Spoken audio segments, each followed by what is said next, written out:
Bonjour à tous. Tout d'abord, je vous remercie pour votre participation à notre webinaire. Pour celles et ceux qui ne me connaissent pas, c'est Amqaran Asia, directrice commerciale chez IPv7. Donc, avant de commencer, permettez-moi de vous présenter notre entreprise.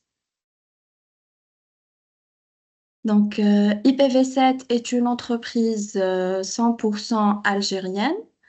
On est spécialisé dans l'intégration. Nous mettons en œuvre des technologies fiables et innovantes. On fait aussi la conception. Nous mettons en place des solutions d'architecture stables et adaptables. On fait la transformation. Nous aidons les entreprises à faire évoluer leur environnement informatique pour le rendre plus performant. Et on est spécialisé dans la sécurisation des infrastructures IT. Nous mettons en place des mécanismes de protection avancés pour éviter un maximum de risques. Donc, notre expertise s'appuie sur 5 domaines clés. Les infrastructures data center, la cybersécurité, le réseau et les télécoms, la numérisation avec la JET et bien sûr un support technique rapide et efficace. Nos solutions et services, en commençant par l'audit et le conseil. Au fait, sur cette partie, il ne s'agit pas d'un audit de conformité comme ISO 27001. Nous, on propose un audit opérationnel pour améliorer et faire évoluer votre infrastructure informatique. Donc, voici les étapes qu'on propose. Audit système et réseau conseil, analyse de l'architecture système et réseau, évaluation des vulnérabilités de sécurité, contrôle de la conformité, identification des points de congestion et risques d'interruption, recommandations techniques adaptées à vos besoins métiers. Et tout ça, ça sera résumé dans un rapport bien détaillé avec des recommandations sur mesure. Deuxièmement, l'intégration et déploiement. IPv7 assure le déploiement et l'intégration des infrastructures data center comme les serveurs, les baies de stockage, les solutions monitoring. Tout ce qui est télécom et réseau comme les infrastructures LAN, WAN, Wi-Fi, pardon, interconnexion multisite, téléphone IP et communication unifiée. Tout ce qui est solutions de cybersécurité comme les firewalls, les endpoints, filtrage web, les points d'accès, les solutions de sécurité réseau et sensibilisation utilisateur. Collaboration digitale comme messagerie professionnelle.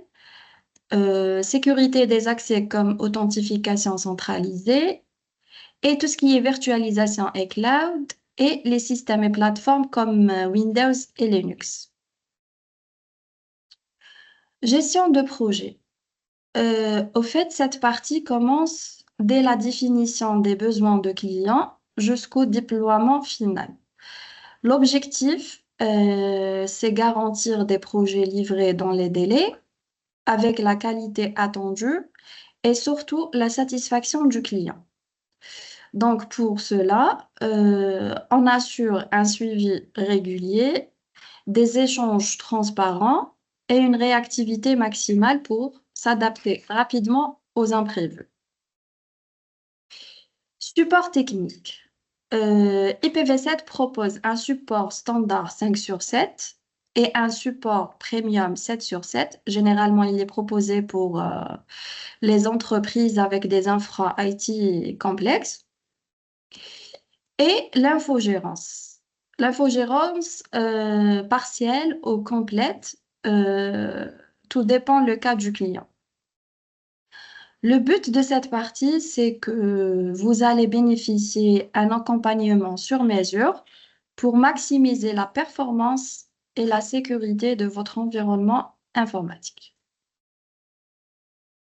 Formation et transfert de compétences. Comme vous saviez tous que nous ne sommes pas un centre de formation, c'est grâce à notre expérience terrain et notre expertise technique que nous avons développé un véritable savoir-faire en transfert de compétences. Donc, l'objectif, c'est de vous rendre autonome, opérationnel et capable de faire évoluer votre infrastructure en toute confiance. Donc voilà, nous arrivons à la fin de cette première partie. Euh, un grand merci à tous pour votre attention et votre participation. Je laisse maintenant la parole à Monsieur Dahmani qui va vous présenter en détail la solution PZ. Voilà, merci.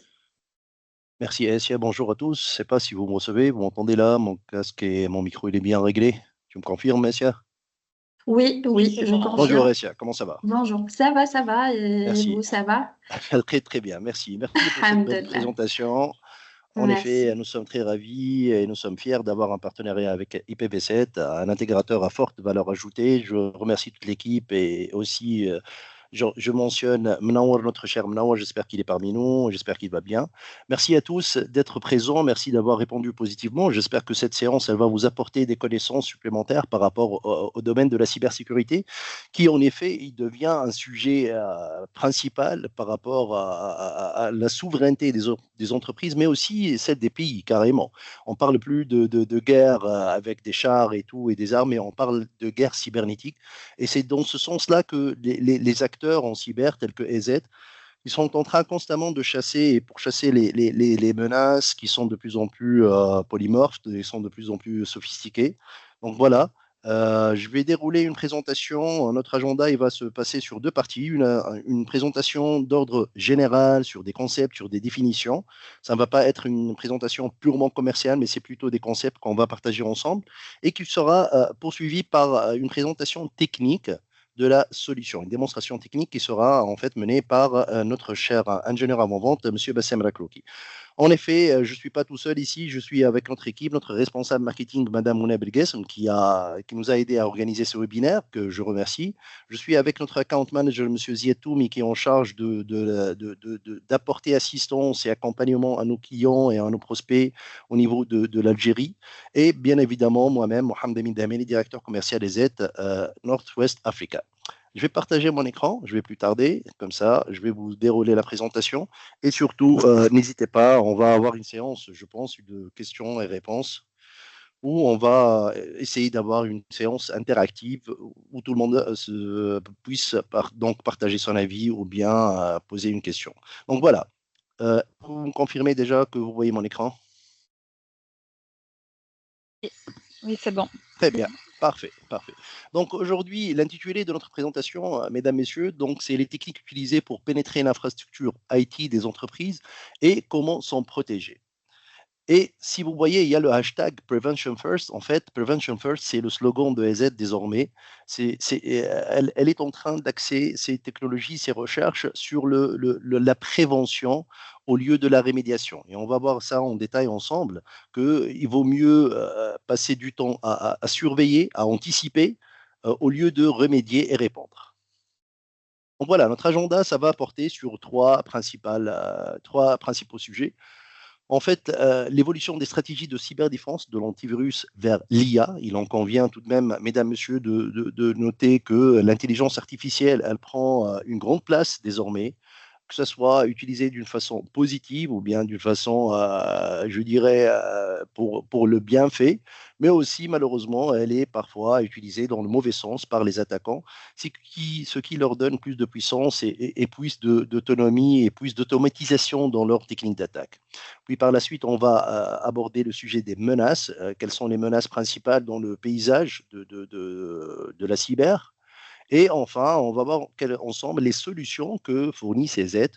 Ce sont tout simplement des briques, des couches, car il ne s'agit pas de verrouiller une seule porte, mais plutôt plusieurs portes d'entrée, car les attaquants, c'est tout simplement en fait une attaque cyber. C'est comme une maison, là où il y a plusieurs entrées, des portes, fenêtres, des baies vitrées, des portes, etc.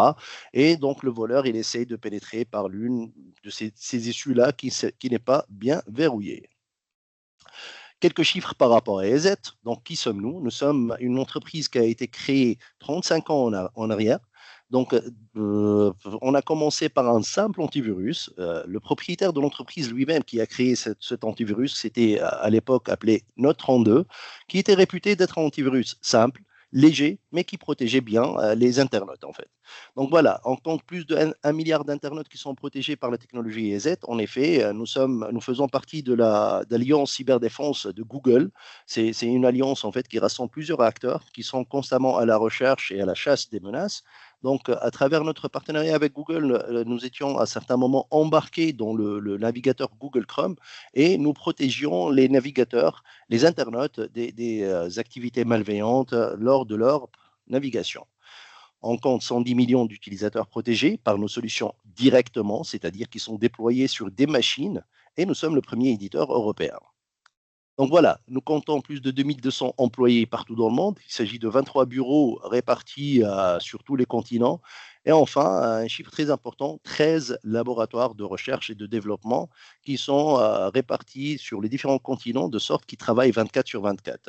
Et je dirais que ces laboratoires de recherche et développement sont parmi les sources d'informations qui enrichissent notre connaissance, qui nous donnent de la force de frappe pour mieux cerner les attaques.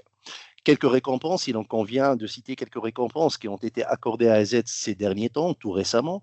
Donc, nous avons été élus dans la seconde place en tant que leader sur la grille G2. En fait, c'est un laboratoire qui teste les différentes solutions. Ceci se trouve sur Internet. Donc, ce n'est pas des informations qui se rapportent, qui sont émanant de EZ, mais c'est plutôt un acteur indépendant qui a testé plusieurs références. Je vais prendre le pointeur laser, comme ça vous allez me suivre. Mieux. Donc ici, comme vous voyez, ils ont classé plusieurs XDR, ils ont testé des XDR sur lesquels ils ont effectué des attaques. Et voilà que EZ elle a été classée deuxième, donc en tant que leader. Mais aussi, il en convient que nous avons eu 3A, c'est-à-dire la meilleure note au niveau de SELab. SELab, c'est pareil, c'est un acteur qui teste les différentes solutions où EZ elle a passé toutes les épreuves du testeur indépendant SELab portant sur la protection des small and business and medium and business et des clients d'entreprise.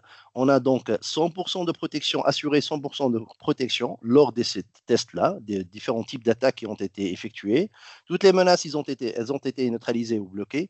Et enfin, 100% de précision légitime fini les faux positifs. Ça, c'est aussi très important, c'est un indicateur très important car il y a des solutions tellement ils vous protègent que ça devient bloquant pour votre propre activité. Et enfin, il en convient aussi à dire que Gartner, nos clients, ils ont parlé et on a été nommé que Customer. Juste Amine, customer. Pardon, oui. Amine. Vas-y, Bassem. Monsieur Amine Snow, il signale des coupures de sang. Je ne sais pas si de notre côté, normalement, c'est bon. Normalement, de notre côté, c'est bon. D'accord, moi je ne vois pas les messages, merci Bassem. Donc par contre, je pense que c'est de son côté, étant donné que toi tu me reçois parfaitement.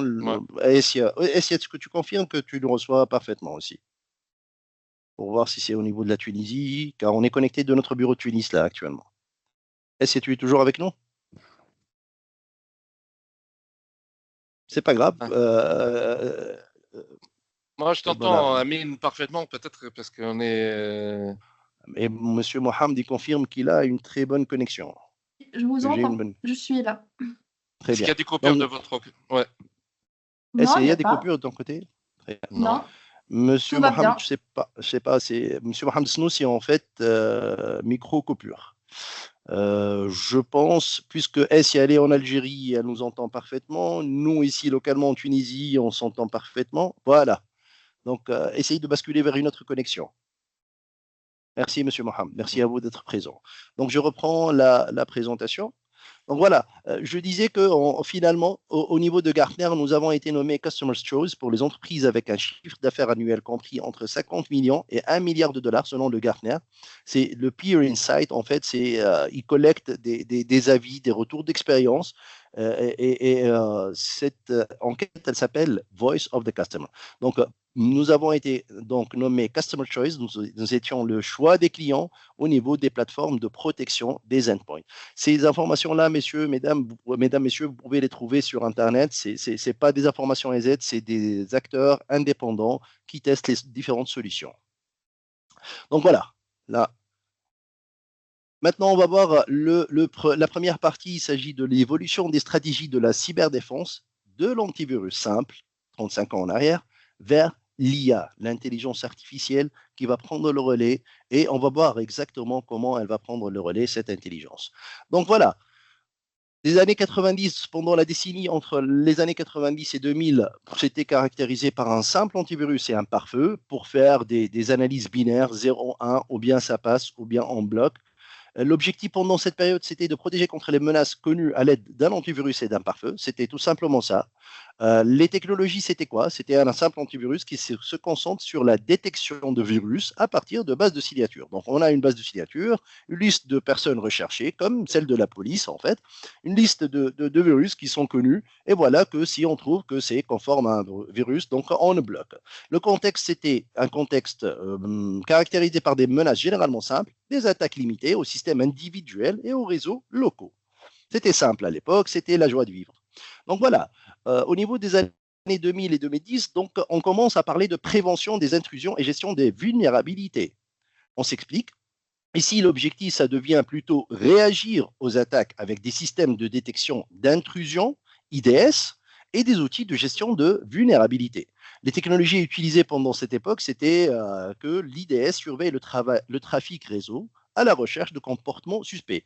Au tout début, on parlait de tout simplement base de signature et d'analyse binaire 0-1. Et là, maintenant, pendant cette décennie-là, entre 2000 et 2010, on parle plutôt d'analyse comportementale qui commence à prendre place. Donc, les outils de gestion de vulnérabilité analysent les systèmes pour identifier les failles potentielles. Le contexte, c'était quoi? C'est des augmentations des cyberattaques complexes, des besoins de solutions plus sophistiquées pour répondre aux nouvelles menaces, notamment les vers et les chevaux de Troie. Ensuite vient les années 2010 jusqu'à hier, là où on parle de proactivité, analyse comportementale et cloud. Donc la notion de cloud, elle a commencé à prendre lumière donc à partir des années 2010. L'objectif ici était de passer à la surveillance proactive des réseaux. On parle d'anticiper ici, avec une gestion des risques et une détection en temps réel des menaces à travers les solutions de sécurité, Information and Event Management telles que SIEM, et de détection avancée des menaces, Advanced Persistent Threat. Les technologies utilisées entre 2010 jusqu'à hier, je dis bien jusqu'à hier, c'est-à-dire tout récemment, c'est des technologies EDR, Endpoint Detection and Response. On ne parle plus de antivirus, de EPP. Notez bien ces éléments. C'est très important dans le domaine de cyber, ces éléments-là. EPP, c'est Endpoint Protection. EDR, c'est Endpoint Detection and Response.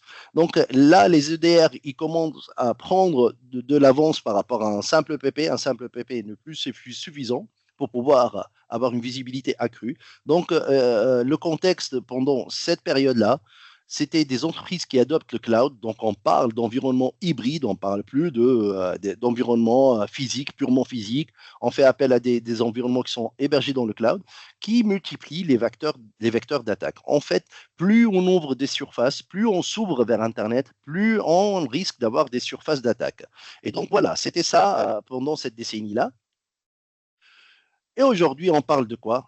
Mesdames, messieurs, on parle d'automatisation, intelligence artificielle et zero trust. C'est quoi? C'est l'objectif, c'est quoi pendant cette période-là? C'est l'automatisation des réponses aux menaces, intelligence artificielle pour l'analyse des risques et l'anticipation des attaques. Donc, désormais, on utilise l'IA pour pouvoir analyser mieux le comportement. D'ailleurs, l'IA, même dans le domaine de médecine, elle commence à identifier des maladies là où le médecin, il prend des heures et des heures pour identifier ces maladies à travers des bilans, des analyses. Et voilà que l'IA, dans le même domaine, pendant 5-10 minutes, elle arrive à identifier et cibler ce qui se passe exactement. Donc là, pareil pour la cyber, on l'utilise. Les technologies utilisées dans cette décennie-là, ces derniers temps, c'est des solutions basées sur l'intelligence artificielle qui s'attaquent aux menaces en temps réel avec des réponses automatisées. Ici aussi, on parle de framework Zero Trust, c'est-à-dire on va instaurer une infrastructure, je dirais, qui fait confiance à personne. Donc, à quoi que ce soit, à n'importe quelle surface. Donc, tout est contrôlé. Le contexte, c'est quoi? C'est une explosion des objets connectés et des infrastructures distribuées. On parle de cloud, on parle de edge computing, on parle de IoT, Internet of Things, etc. Donc, il y a énormément de choses qui sont connectées. On parle de smartphones qui sont toujours sur nous, qui sont on est devenu dans une période hyper connectée. Donc voilà, c'était pour vous dire que l'IA, elle existe bel et bien aujourd'hui. Par contre, il est à noter quelque chose de très important que nombreux d'entre vous ne savent pas. EZ, elle utilise l'intelligence artificielle depuis plus de 25 ans, depuis 1997. EZ, elle utilisait donc des réseaux neuronaux dans ces produits pour la détection de macrovirus. Et aujourd'hui, mesdames, messieurs, 2024, je ne vais pas tout détailler. Donc en 2024, on parle carrément de AI Advisor. C'est quoi? C'est un agent basé sur l'intelligence artificielle, comme le chat GPT en fait, qui, lorsque vous souscrivez à un bundle qui s'appelle MDR Ultimate, il va vous donner la possibilité de analyser, de vous donner un plan d'action et de même vous donner des remédiations à faire au niveau de votre infrastructure. Il va interpréter les éléments qui sont remontés de votre EPP, votre antivirus, il va interpréter les éléments qui sont remontés de votre EDR, XDR, et il va vous donner une schématisation de l'attaque, les différentes étapes, quelle famille d'attaque elle fait partie, et finalement, il va vous donner les recommandations nécessaires. Donc ici, pourquoi ce AI Advisor il a été créé? Eh bien, tout simplement parce qu'on a une pénurie énorme en matière de personnes qui maîtrisent la cyberanalyse. Exactement. C'est pour cela d'ailleurs que IPv7 il fournit ce service qui s'appelle infogérance, qui consiste à faire le travail à votre place, car ça devient très coûteux et même hors portée de recruter une personne qui va surveiller notre réseau. Et ça va aussi être pénible pour cette personne, même si on a les moyens de la payer, ça va être pénible de surveiller le réseau 7 sur 7, 24 sur 24, pendant le week-end, etc. Donc voilà que l'intelligence artificielle, elle va prendre le relais pour nous assurer une meilleure sécurité. En fait, on va évoquer quelques chiffres au niveau de l'Algérie. Donc, sur CEZ, il y a plus de 250 000 tentatives de phishing qui ont été bloquées en 2024 selon EZ, une hausse de 65% de ransomware, de signalement par les entreprises en Algérie. Et on va évoquer les top 3 des attaques en Algérie. Source EZ, pareil. Le phishing ciblé, c'est le spear phishing, en fait, c'est un phishing très sophistiqué. Et d'ailleurs, il en convient de dire aujourd'hui, avec l'IA, sincèrement, le phishing, c'est quoi? C'est tout simplement envoyer un mail qui consiste à vous piéger pour que vous suiviez un lien et vous rentriez des données par votre propre gré. Et voilà que ce phishing il devient très crédible à travers l'IA, lorsque c'est l'IA qui génère ce phishing-là, ce mail de phishing. Donc, il y a aussi, en deuxième lieu, il y a l'exploitation de failles non corrigées, les zero day, on va en parler en détail après, c'est quoi les zero day, c'est quoi cette nature de faille. Et enfin, les téléchargements malveillants via sites compromis, c'est des sites en fait qui vous donnent à votre disposition des fichiers à télécharger, des exécutables, des PDF, etc. Et voilà que c'est pas donné gratuitement, plutôt c'est vous le produit ici, c'est pas gratuit. Donc voilà. C'était pour vous dire qu'aujourd'hui, aucune entreprise n'est certaine de maîtriser totalement cette surface d'attaque. Je vous explique cette phrase en fait. Parfois, on va aller avoir des responsables informatiques, des responsables sécurité. Ils nous disent je ne sais pas si je suis bien sécurisé. Eh bien, par la suite, notre rôle, c'est quoi? C'est de lui dire, voilà, les différents vecteurs, les différentes sources d'entrée d'attaquants dans votre infrastructure. Il s'agit de la messagerie, il s'agit des failles zero day, il s'agit des vulnérabilités, il s'agit de un patch qui manque, etc. Donc, voilà les solutions adéquates pour surveiller, je dirais, et patcher chaque faille dans ce sens. Qu'est-ce que cela signifie en pratique? En fait, avec une approche axée sur la prévention, si vous vous rappelez, j'ai dit prevention first, c'est l'optique désormais de EZ. Les équipes de sécurité ne se concentrent plus sur la remédiation et la récupération, mais sur plutôt la surveillance proactive du réseau, la détection des intrusions et la gestion des risques liés à la surface d'attaque. Donc, avec une approche proactive axée sur la prévention, aidera les organisations à atténuer les risques des menaces avancées comme les ransomware et les zero day, identifier et neutraliser les menaces émergentes avant leur exécution, poser les bases d'un cadre zero trust, réduire les coûts et l'impact d'éventuelles violations de données, réduire le temps des équipes de sécurité pour la réponse aux incidents, combler les lacunes de conformité et satisfaire les exigences strictes de cyberassurance. Voilà, donc on a parcouru un petit peu l'évolution de la cyberdéfense, le concept de cybersécurité. Actuellement, on va voir ensemble comment faire face à ces cyberattaques de plus en plus nombreuses et sophistiquées en 2025. Dans ce slide, il s'agit d'une vue d'ensemble des cyberattaques les plus courantes. On commence par le phishing. Tout simplement, il s'agit de piéger une personne et de l'induire en erreur à travers un mail. En deuxième lieu, le fameux ransomware qui fait peur à tout le monde, qui est de plus en plus répandu au niveau des attaques. Il y a le déni de service, les attaques DDoS, qui consiste à matraquer un serveur web ou bien un serveur applicatif à distance par des requêtes. Et voilà que à un moment, il va s'affaiblir et on va perdre le service carrément. Parfois, vous rentrez dans un site étatique public et il vous dit que le serveur n'est pas accessible. Il se peut qu'il soit attaqué par une personne en fait à travers cette technique d'attaque qui est le déni de service, le DDoS. Il y a aussi le man in the middle. C'est tout simplement quelqu'un qui va se placer au milieu entre vous en tant qu'émetteur-récepteur d'informations sur le réseau et l'autre point B qui reçoit et vous répond à vos requêtes. Donc lui, il va se placer au milieu pour exfiltrer ces données-là. Et enfin, les vulnérabilités zero day qu'on va aborder en détail et pourquoi on les appelle zero day en fait.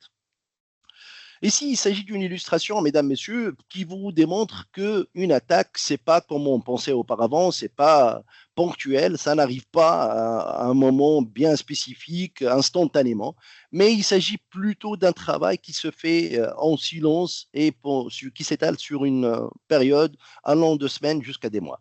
Au tout début, il s'agit d'un accès initial, en fait, il a tout simplement pu identifier une entrée à travers, par exemple, un mail de phishing, etc., où l'utilisateur, qui est généralement le maillon faible, qui va cliquer sur ce mail-là et pensant que c'est un mail qui vient de Algérie Télécom ou de Jay-Z ou autre, et il va suivre les informations de ce mail-là et malheureusement, il va ouvrir la porte à l'attaquant. Une fois l'accès initial il a été établi, qu'est-ce qu'il va faire l'attaquant? Il va rester tranquillement, sans qu'il fasse de bruit, en train de découvrir, d'observer, de collecter de données. Qu'est-ce qu'il va collecter? Les adresses IP, la localisation des serveurs, et surtout, il cherche en premier lieu le serveur backup, le serveur de sauvegarde, là où vous sauvegardiez vos données. C'est pour cela qu'on vous demande toujours de faire une sauvegarde qui n'est pas connectée, qui n'est pas sur site, etc. Donc, une fois qu'il a découvert ces emplacements, il va préparer son plan d'attaque. Puis, il va se camoufler, il va donc persister, même si l'antivirus commence à le détecter. Il va vous alerter, mais par contre, il va faire des mouvements latéraux, c'est-à-dire il va injecter des briques d'attaque à droite et à gauche sur différentes machines et en sautant d'une machine à une autre. Et voilà qu'au final, l'antivirus, il va devenir fou, il ne va pas détecter d'une façon convenable l'attaquant et donc il va vous faire des alertes éparpillées à droite et à gauche que vous n'allez pas probablement prendre au sérieux. Donc, par la suite, il y aura des accès aux comptes et augmentation des droits. C'est là où ça commence à être dur et grave. C'est quoi? Tout simplement, il va accéder à votre annuaire AD, par exemple. Il va se donner le privilège super user, super admin, qui va lui ouvrir les grandes portes, c'est-à-dire au niveau de toutes les surfaces. Une fois qu'il s'est accordé ce privilège-là, il va commencer à exécuter des scripts sur les différentes machines en utilisant les centres de commande et contrôle, en déployant des outils, et tout cela, vous n'allez pas le voir. Enfin, une fois que c'est fait, il va exfiltrer vos données pour la revente ou bien pour le chantage, et c'est là où ça devient visible l'attaque. Donc ici, pourquoi ce slide-là? C'est pour vous dire sincèrement, il se peut que vous soyez actuellement, vous, moi, toute autre personne, il se peut qu'on soit déjà victime d'une attaque, qu'on ne le sache pas, qu'il est en train de préparer son attaque, et c'est qu'au bout de semaines ou bien 2 mois que ça va devenir visible. C'est pour cela que EZ, dans ce slide que je vous montre, elle a instauré ce qu'on appelle dans son EPP, dans son antivirus. Ici, tout ce que vous voyez, ça fait partie de l'antivirus de EZ, sa simple couche d'antiviral. La technologie EZ Live Sense, c'est quoi? On s'est dit, une simple couche de détection, une simple couche d'analyse n'est pas suffisante vu que l'attaquant, il fait des mouvements latéraux, il fait des mouvements qui sont différents sur différentes machines. Donc, il en convient d'avoir plusieurs couches d'analyse, mais aussi plusieurs modules d'analyse. C'est quoi la technologie Live Sense, mesdames, messieurs? C'est tout simplement, lorsqu'on déploie l'antivirus EZ sur cette machine que je suis en train d'encercler, l'antivirus, il va déployer 3 couches. La première couche, la deuxième couche et la troisième couche. Chaque couche, elle contient des modules qui ont des rôles spécifiques qui s'enclenchent à des moments bien déterminés de la phase d'exécution. La phase d'exécution de quoi? Vous vous posez la question. Tout simplement, la phase d'exécution du processus, un exécutable, un téléchargement, un DLL, un JavaScript, etc. Donc, l'antivirus, il va s'enclencher dès que vous allez lancer une action dans la phase de pré-exécution, avant de laisser cette tâche s'exécuter, qui est faite par l'utilisateur de cette machine. On va le faire passer, ce processus-là, sur différents modules. On commence par la réputation et cache, qui est tout simplement notre base de connaissances, notre base de télémétrie.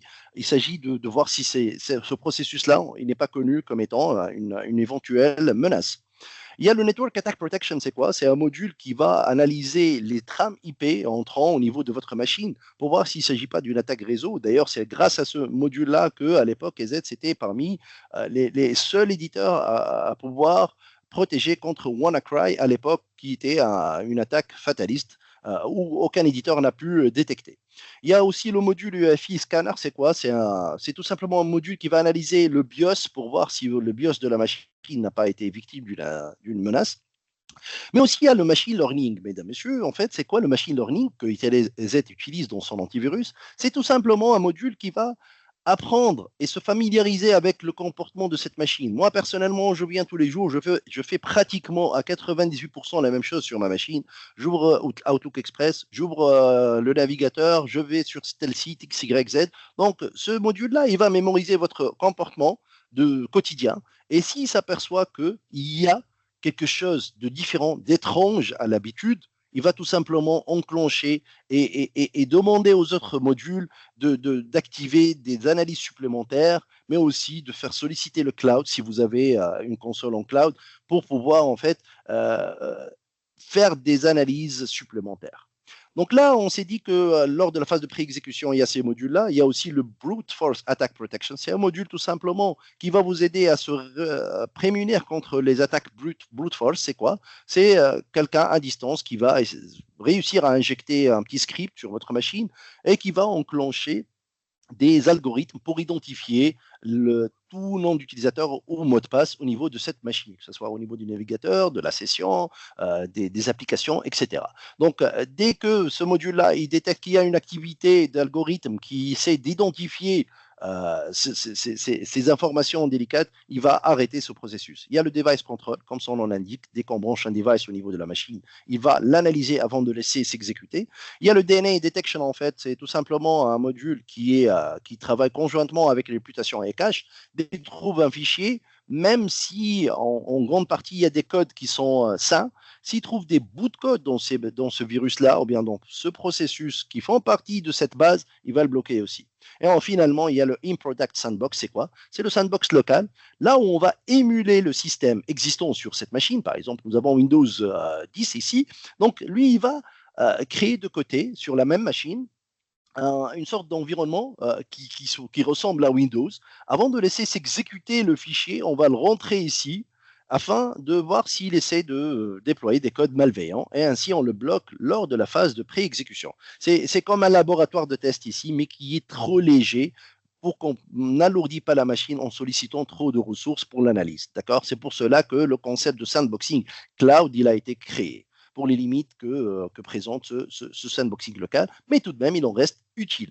Donc voilà, mesdames, messieurs, on a vu lors de la phase de pré-exécution, on a lancé toutes ces analyses avant de laisser quoi que ce soit s'exécuter. Maintenant, lors de la phase d'exécution, on va passer à la deuxième couche. Il y a différents modules qui vont s'enclencher, à savoir le Ransomware Shield, c'est un bouclier anti-ransomware qui va identifier si une activité de chiffrement commence à avoir lieu sur cette machine. Il va donc isoler cette machine du réseau, bloquer le processus et remonter l'information à la console. Si tout de même le ransomware il a pu chiffrer des données, EZ a créé l'année dernière sa propre technologie qui ne ressemble pas aux autres éditeurs qui avaient la technologie qui ressemble à la nôtre.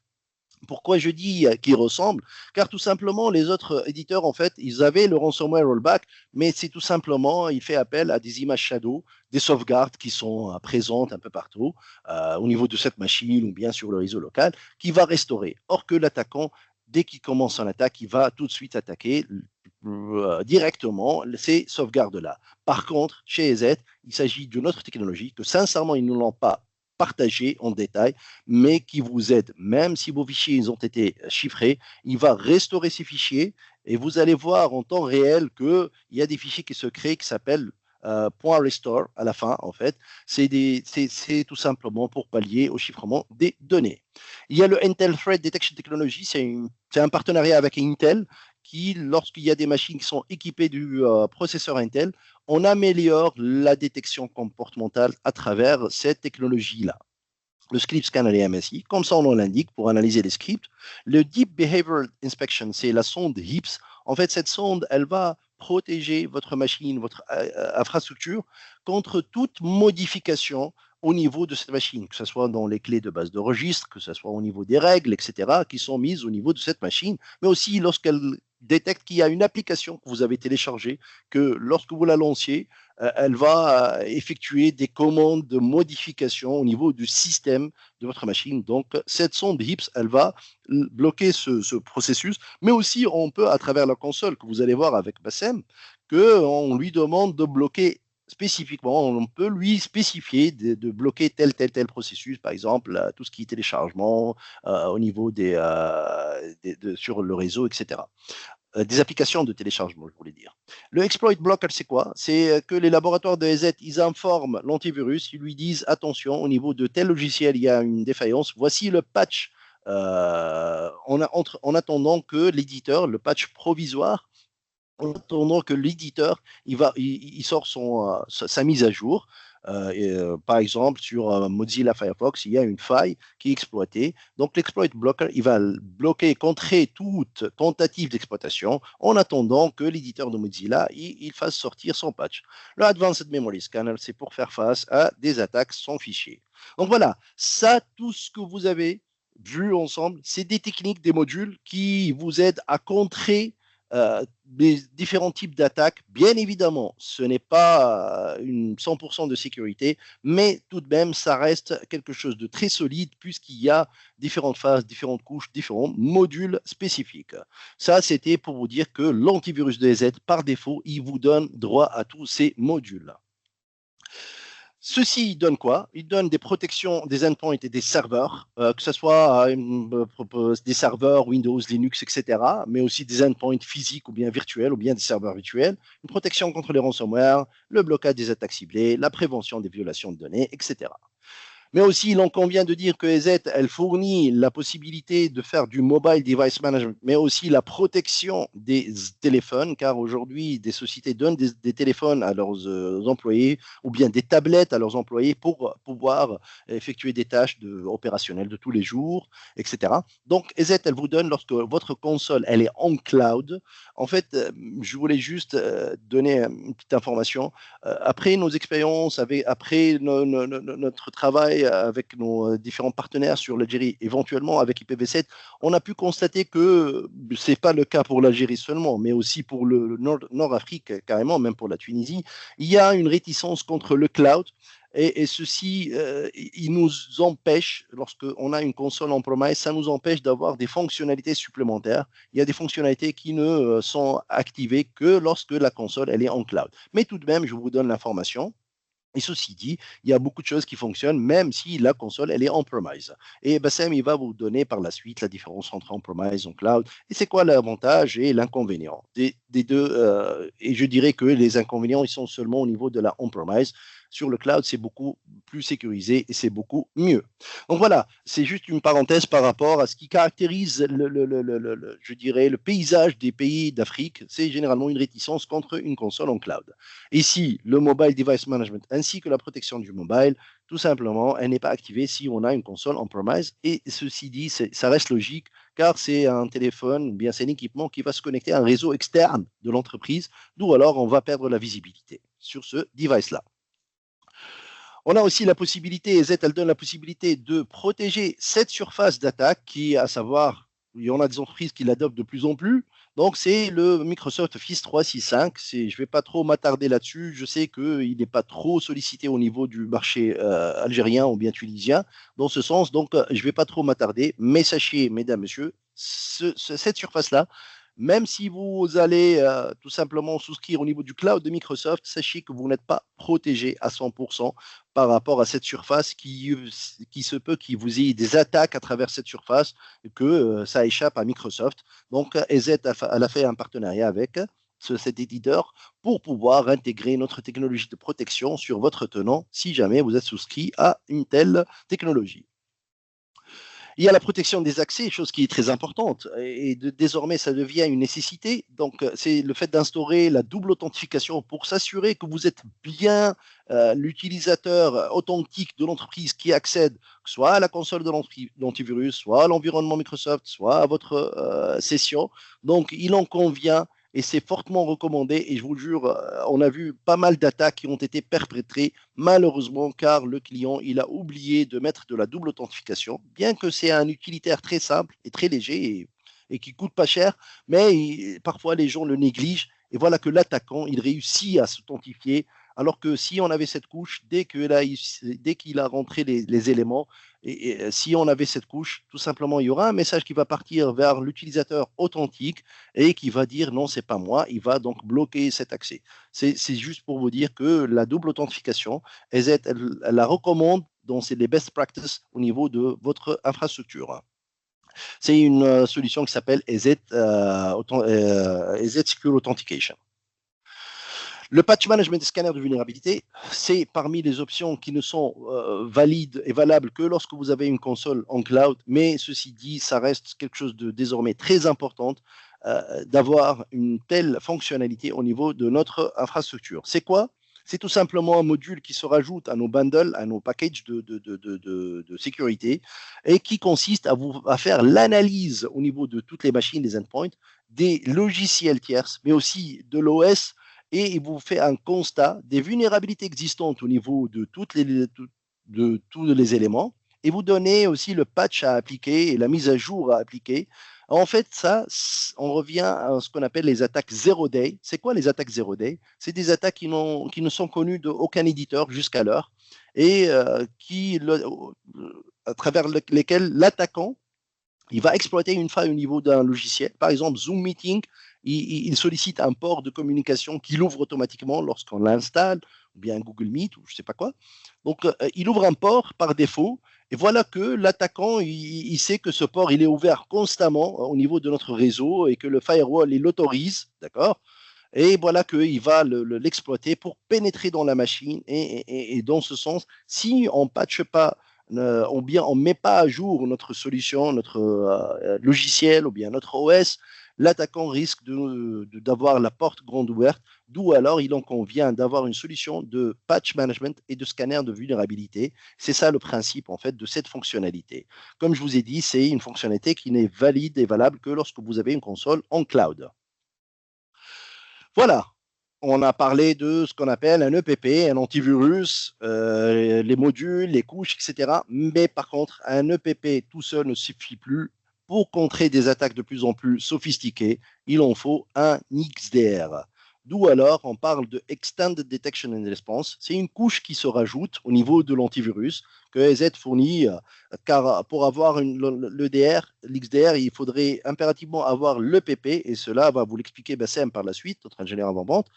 Qu'est-ce qu'un Extended Detection and Response? C'est quoi cette couche? À quoi elle sert? Tout simplement, on va simplifier le concept et vous allez le voir concrètement au niveau de notre console que va vous présenter tout à l'heure mon ami Bassem. Donc l'Extended Detection and Response, qu'est-ce qu'elle va vous donner et fournir de plus par rapport à l'antivirus? C'est une visibilité sur tout ce qui se passe sur vos endpoints, que ce soit des machines physiques, que ce soit des machines virtuelles, des mobiles, des serveurs virtuels, des serveurs physiques. Et donc, elle va vous donner les composants actifs qui fait quoi? Les attaques sont fichiers, les causes de problèmes, les mouvements latéraux. En fait, c'est quoi la différence entre un antivirus et un XDR? L'antivirus, il va détecter l'attaque. Par contre, il va la détecter ponctuellement sur une machine. Il va vous dire, hop, j'ai bloqué un tel code malveillant au niveau de telle machine. Par contre, ce qui manque à l'antivirus, qui ne va pas vous donner qu'est-ce qu'il a fait et comment il a pu pénétrer ce code malveillant, par quel biais? Est-ce que c'est la messagerie? Est-ce que c'est par téléchargement, etc. Mais aussi, est-ce qu'il a fait des mouvements latéraux? Est-ce qu'il a sauté d'une machine à une autre? Toute cette analyse n'est pas fournie par l'EPP. C'est bien un EPP, il bloque, mais par contre, il ne vous donne pas les détails et la visibilité accrue telle qu'un XDR. Donc, il va vous donner l'XDR, les données qui sont affectées, mais aussi les techniques utilisées, car lorsqu'on sait, c'est comme le fait de refaire l'état des lieux d'un crime. En fait, la police, c'est ce qu'elle fait. Elle essaie de reconstituer les faits qui ont survenu pour mieux comprendre, pour mieux poursuivre en fait l'attaquant. Et cela va vous donner quoi? La lettre R, la réponse. En fait, on a dit Extended Detection. Et la réponse, c'est quoi? C'est bloquer l'exécution, isoler cet ordinateur qui est impacté, où on a détecté une tentative d'attaque. Et on peut aussi tuer le processus qui essaie de nous faire du mal. Et finalement, on peut aussi nettoyer un fichier si c'est possible. En fait, ici, l'EDR, l'XDR, il va nous aider à anticiper, à avoir une visibilité proactive, car comme on l'a vu dans l'autre slide, mesdames, messieurs, une attaque, ça se prépare dans le temps, et l'antivirus, il va détecter des parcelles d'attaque, il ne va pas détecter cette préparation entière. Par contre, l'XDR, il va vous dire, attention, cette machine, elle est en train d'élever les privilèges, elle a accédé à AD, etc., etc. Et c'est ça que vous allez voir dans notre console. Donc voilà, ceci se traduit à travers une console centralisée qui gère tous les aspects sécuritaires. Et c'est très important. Je peux vous dire que EZ, c'est parmi les rares, je le dis bien, ce n'est pas du commercial, c'est parmi les rares qui fournissent une console de management qui vous donne deux aspects à la fois. Pas seulement l'aspect sécuritaire, à savoir gérer la sécurité, faire des règles de sécurité, filtrage web, faire des règles, etc. Mais aussi, elle vous donne accès au volet administration du parc, ce qui devient très utile lorsqu'on a un parc de 100, 200, 1000, 5000 machines, 10 000 machines. Ça devient important d'avoir une console qui me donne la visibilité sur mon inventaire matériel, sur le détail de chaque processeur, les disques durs qui sont surutilisés, etc. La fréquence de l'horloge de processeur en détail, elle vous donne, mais aussi elle permet d'accéder à une machine à distance pour pouvoir installer un programme, déployer un MSI, etc. C'est très utile et c'est très important et je vous le garantis que c'est parmi les rares qui font ça. Il n'y a que nous et un autre éditeur qui font ça au niveau de notre console que vous allez voir avec Bassem. Voilà, donc j'arrive presque à la fin. Donc il s'agit d'une offre évolutive. EZ, elle vous donne, je dirais, une solution sur mesure. Qu'est-ce que cela veut dire? On ne vous donne pas une solution surdimensionnée ou bien sous-dimensionnée. Si vous n'avez pas la messagerie, donc on ne vous donne pas la solution pour protéger la messagerie Office 365. Si vous n'avez pas des mobiles au niveau de... pardon, si vous n'avez pas en fait besoin d'avoir un EDR, on vous donne seulement un EPP. Si vous avez besoin des deux, on vous donne les deux. Par contre, si vous avez besoin du tout, on vous donne le tout. Donc ici, ça commence par le EZ Protect Entry, c'est l'entrée de gamme, c'est le bundle qui contient la console de management que vous allez voir, la protection de ZPoint à travers les différentes couches, mais aussi la protection des serveurs. Si vous me dites que c'est peu, j'ai besoin d'avoir un environnement plus sécurisant, on peut parler de EZ Protect Advanced. C'est les mêmes éléments que Entry, auxquels on rajoute le sandboxing cloud. Je vous ai défini rapidement tout à l'heure, c'est quoi le sandboxing local? Le cloud, c'est carrément le laboratoire EZ qui va, suite à votre demande, par exemple, si vous allez soumettre un échantillon, un fichier qui est étrange, un téléchargement, un lien, vous lui dites Sandboxing Cloud à la demande, je voudrais l'analyser, avoir un rapport. Il va vous donner un rapport très détaillé, c'est presque comme celui de l'EDR, mais d'une façon automatisée. Ce Sandboxing Cloud, en fait, vous pouvez l'activer afin qu'il analyse automatiquement, qu'il remonte des échantillons, des suspects, des échantillons suspects pour l'analyse. Sinon, vous pouvez le désactiver et l'utiliser à la demande. Et lorsque vous êtes sur EZ Protect Advanced, ça vous donne droit à Mobile Threat Defense, la protection mobile. Bien évidemment, il faudrait que la console soit en cloud. Mais aussi le Full Disk Encryption qui va vous donner la latitude et la possibilité de crypter tous vos disques à distance à travers la console. Si vous avez la messagerie Exchange Online, par exemple, on-premise, donc, on peut parler alors de EZ Protect Complete qui va vous donner l'EPP, le Full Disk Encryption, le Sandboxing Cloud, mais aussi on vous rajoute la protection pour le dédié serveur de messagerie, car ici, c'est tous les serveurs à l'exception de la messagerie. Par contre, ici, on parle de protection de la messagerie qui est un utilitaire qu'on va déployer sur le serveur en question. Donc, avant de lire le mail vers le client final, l'utilisateur final. On va l'analyser au niveau de l'entrée du serveur. Il analyse les protocoles POP, SMTP, IMAP, etc. Mais aussi, si vous avez besoin donc, de protéger votre environnement Office 365, vous allez aussi avoir cette fonctionnalité au niveau du EZ Protect Complete. Et enfin, le Vulnerability and Patch Management, le gestionnaire vulnérabilité, Patch Management. Si vous n'avez pas besoin de tout ce qui est messagerie, vous avez hébergé votre messagerie au niveau d'un fournisseur. Donc, et vous avez besoin d'un EPP, mais aussi d'un XDR. On peut parler aussi de EZ Protect Enterprise qui vous donne l'EPP avec l'ensemble de ses fonctionnalités, l'antivirus avec l'ensemble de ses fonctionnalités, mais aussi l'XDR. Donc là, c'est fonctionnel, que ce soit en console, en cloud ou bien on-premise, tous ces éléments fonctionnent. D'accord? Par contre, ici, par exemple, si cette console elle est on-premise, on n'aura pas accès à cette fonctionnalité ni à cette fonctionnalité. Donc, je vous le dis toujours, car c'est important de savoir qu'est-ce qui va pas lorsqu'on est en console on-premise ou bien en cloud. Et si vous avez besoin de l'ensemble, de la totalité, on parle du champion EZ Protect Elite, c'est l'ensemble de toutes les fonctionnalités qu'on a vues ensemble, auxquelles on rajoute le MFA. Et finalement, EZ en tant qu'éditeur, il peut vous fournir le Managed Detection Response. Si vous n'avez pas des ressources humaines qui vont superviser votre XDR, car tout simplement l'XDR, mesdames, messieurs, il remonte énormément d'informations, il remonte des alertes énormément. C'est pour cela qu'on a ce qu'on appelle la phase d'apprentissage pour EZ. L'XDR, il va se familiariser avec votre environnement, avec votre système applicatif, avec les bases de données, etc. Comme ça, il ne va pas bloquer vos processus d'exploitation interne, mais aussi, il va continuer à remonter des alertes si jamais il constate qu'il y a quelque chose qui ressemble à une attaque. Sachant qu'on est corrélé avec MITRE ATT&CK, il contient 1200 indices de compromission, c'est-à-dire 1200 familles d'attaques. Dès qu'il trouve qu'un comportement il ressemble à l'une de ces familles-là, il va remonter une alerte avec un score de sévérité faible, moyen, très grave, etc. Donc, si vous n'avez pas les moyens humains pour surveiller cet XDR, car c'est important de surveiller que ce soit la console de l'EPP constamment ou bien celle de l'XDR constamment, donc, on vous donne aussi accès à ce qu'on appelle un Managed Detection and Response, c'est qui est un système de surveillance lorsque votre console elle est en cloud pour vous surveiller votre réseau 24 sur 24, 7 sur 7.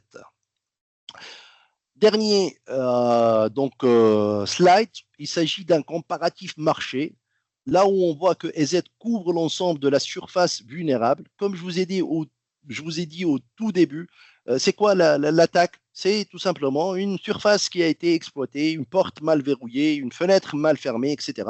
Donc ici, on voit un comparatif. C'est pas nous qui le dit ça. On n'est pas en train de dénigrer nos concurrents, mais tout simplement, c'est la référence Radicati Endpoint Security Market Quadrant 2023. Là où ces fonctionnalités, il vous dit chaque fonctionnalité qui assure ça dans ses solutions et qui ne l'assure pas. Donc on voit que EZ, elle assure un nombre pas mal au niveau des fonctionnalités cyber. Donc voilà, je vous remercie pour votre attention.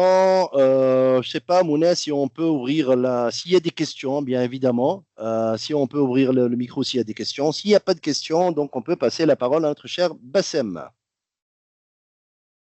Si vous avez des questions, vous pouvez les poser ici dans le chat, en fait, comme l'a fait M. Mohamed Soussi. D'ailleurs, j'espère que M. Mohamed Soussi il a pu régler son problème de connexion.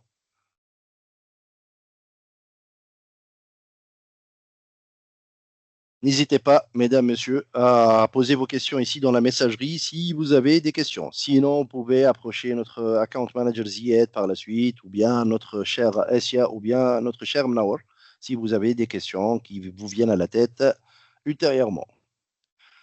Voilà. Je pense qu'il y a, voilà, il y a pas de questions. Donc voilà, je passe la suite de la parole à Bassem. Je vous remercie énormément d'avoir accordé de l'attention à notre présentation.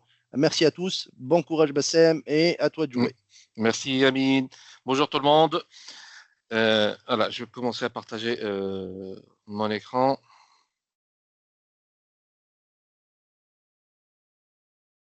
Vous me dites si vous voyez mon écran. Moi, je le vois. OK.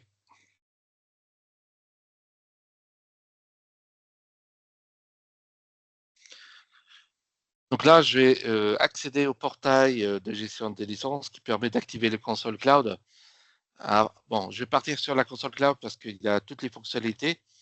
Par rapport à une console on-premise, il manque le patch management. J'ai accédé aussi à une console on-prem. Et il manque aussi la partie gestion de la flotte mobile. Voilà, ça c'est une console on-prem. Je lance la console cloud juste pour faire, on va dire, les fonctionnalités, les actions que vous pouvez faire depuis une console on-prem et une console cloud, c'est les mêmes. Mais avec une console cloud, vous aurez un module supplémentaire qui est le patch management, donc la possibilité d'avoir ce module-là, et la gestion de la flotte mobile, le MDM, gratuitement.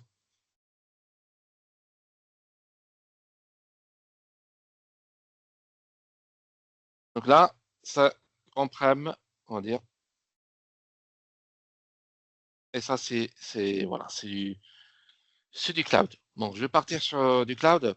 Après, je vais parler des inconvénients et des avantages par rapport entre les deux consoles.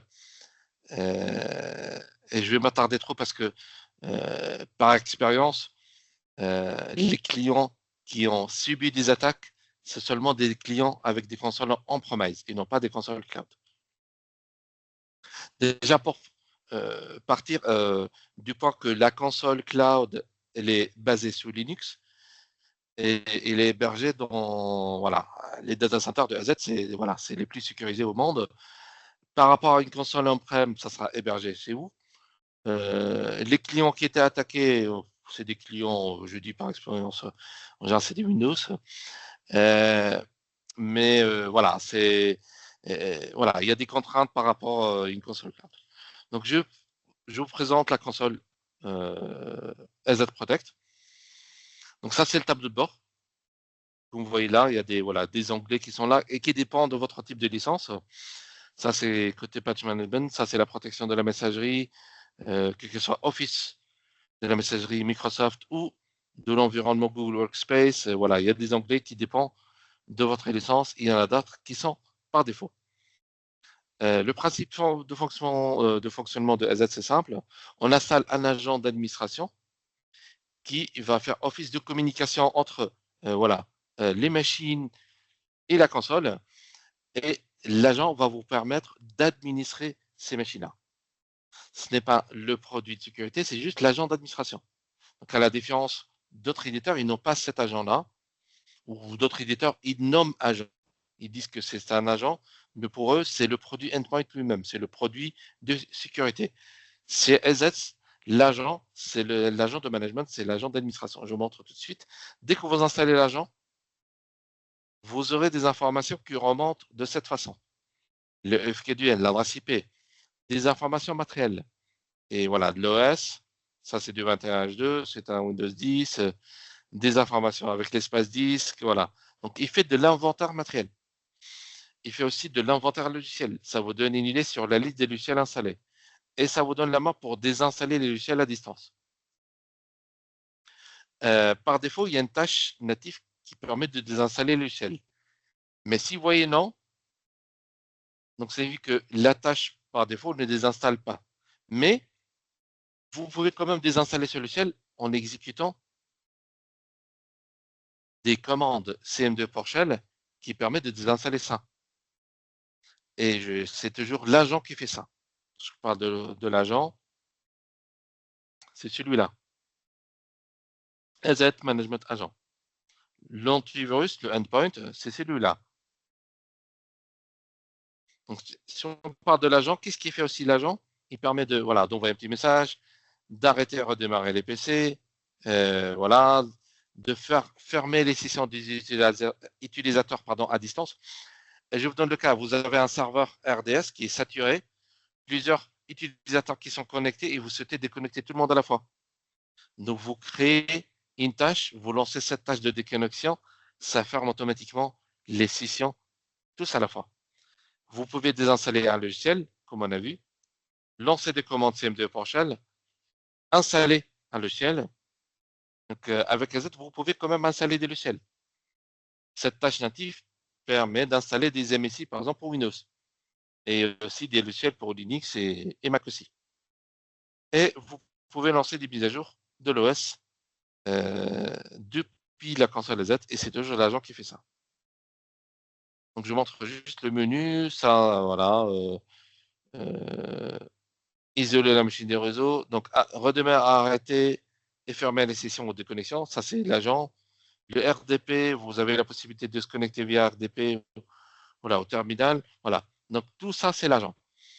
Après qu'on installe l'agent, on déploie. Pourquoi déjà, techniquement, nous, on déploie l'agent pour un client qui possède un autre logiciel, un autre antivirus tiers. Parce que nous, on a la possibilité de déployer un package et tout en a. Mais nous, on utilise l'agent, la notion d'agent, parce que dès que vous installez l'agent, l'agent va vous permettre de désinstaller l'autre logiciel, de désinstaller l'autre antivirus. Par exemple, on peut créer des groupes dynamiques. Ici, comme vous voyez là, c'est la structure des groupes statiques et là, c'est dynamique. Par exemple, voilà, je dis détecte-moi les PC avec Kaspersky. Et je crée une tâche de désinstallation qui se déclenche automatiquement dès qu'un PC rejoint ce groupe-là. Donc, nous, dans un processus de migration, on pourra migrer depuis votre antivirus vers AZ en utilisant notre console automatiquement déjà. Et ça va vous éviter de redémarrer les PC. Parce que techniquement, lorsque vous désinstallez un antivirus depuis un PC, ça demande un redémarrage. Mais avec AZ, ça ne demande pas un redémarrage. Donc, c'est une désinstallation, on va dire, bas niveau, ça désinstalle et ça supprime les services pour éviter que les PC demandent un redémarrage. Est-ce qu'il y a des questions ici?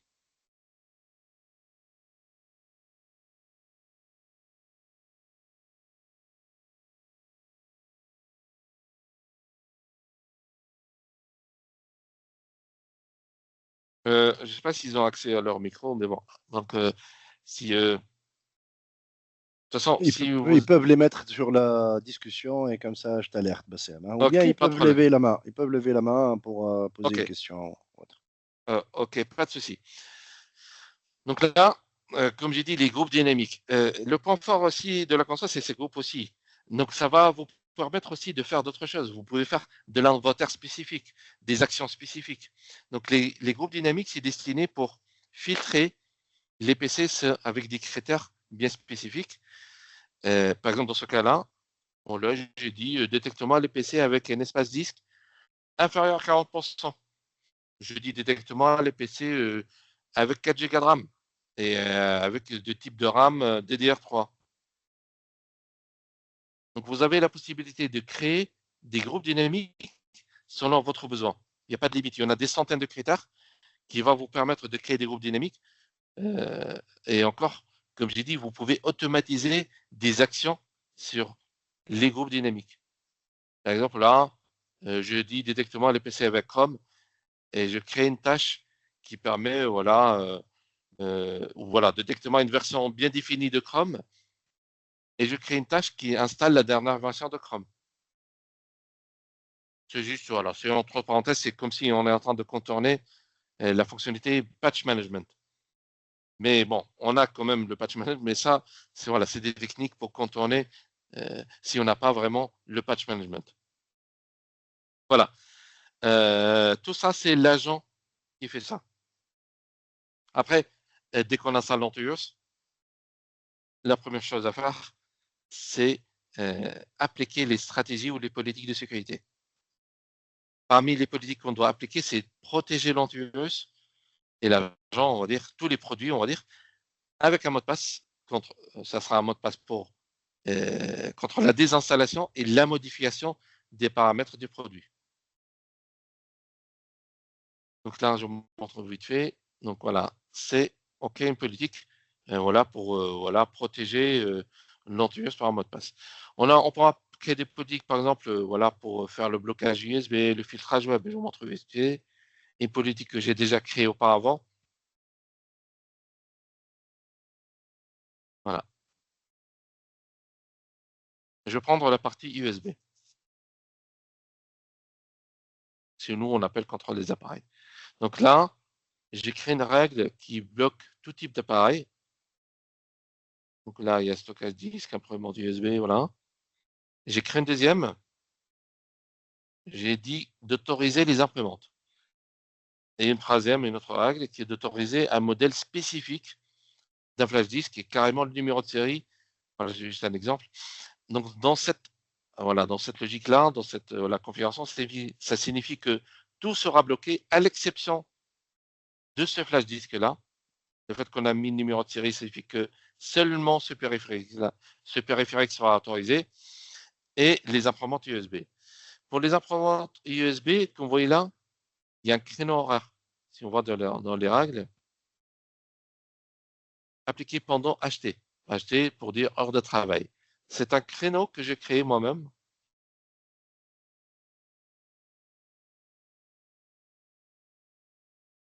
Voilà, de 8 à midi, de 14 à 18. D'accord? Voilà, on va dire que c'est les heures de travail. Et donc, dans cette configuration, ça signifie que les imprimantes vont fonctionner seulement entre 8h et midi, 14 et 18. Donc, vous pouvez limiter le fonctionnement des appareils avec un créneau horaire.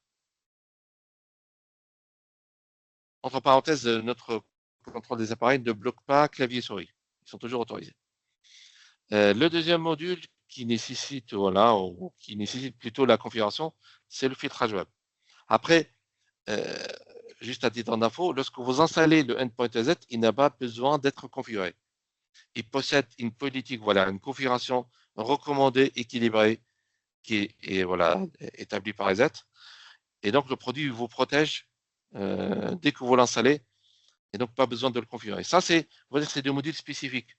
Donc, si vous souhaitez activer le contrôle des périphériques, le filtrage web, je prends la partie filtrage web. Donc, j'ai créé des catégories. Une première liste avec activité, alcool et tabac, des trucs, jeux d'argent. Une deuxième liste avec réseaux sociaux. J'ai décoché quelques sous-catégories pour éviter le blocage. Par exemple, là, de Gmail, de WhatsApp sur PC. Et j'ai créé des règles se basant sur ce groupe de catégories. Pour la liste 1, j'ai dit, il n'y a pas de discussion et un blocage total. La liste 2, tout ce qui est streaming, réseaux sociaux, j'ai bloqué, mais pendant les heures de travail. Donc, ça signifie tout sera bloqué entre 8 et midi, 14 et 18. Donc, ces politiques-là s'appliquent sur un groupe, sur plusieurs groupes, sur un PC, plusieurs PC, des PC et des groupes statiques, des groupes dynamiques. Voilà. Vous pouvez appliquer, par exemple, des politiques sur des groupes dynamiques. Je prends le cas. Vous avez plusieurs sites et dans le siège, vous avez des politiques de sécurité qui sont plus strictes par rapport aux autres filiales.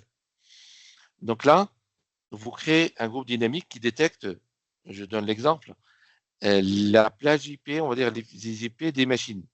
Vous allez mettre la plage IP des machines en question. Et donc, ce groupe dynamique détecte les machines qui sont cette IP spécifique au siège. D'accord? Et vous appliquez par la suite, cette politique de sécurité sur ce groupe dynamique. Et tout simplement, lorsque quelqu'un vient d'une filiale, il se connecte dans le réseau du siège, il va récupérer cette IP, automatiquement, il se déplace dans ce groupe-là et automatiquement, la politique s'applique. Donc ça, c'est des cas spécifiques, c'est des demandes clients. Voilà.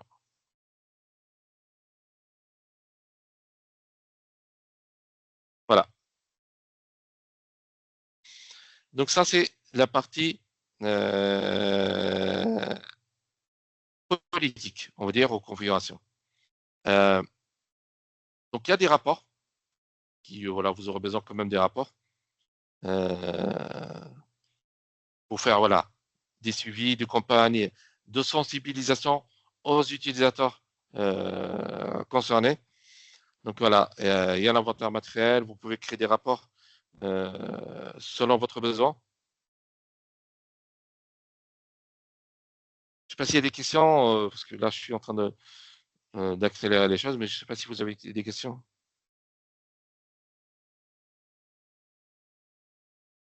Ok, bon, j'ai pas vu de. Voilà. Donc là, c'est des rapports.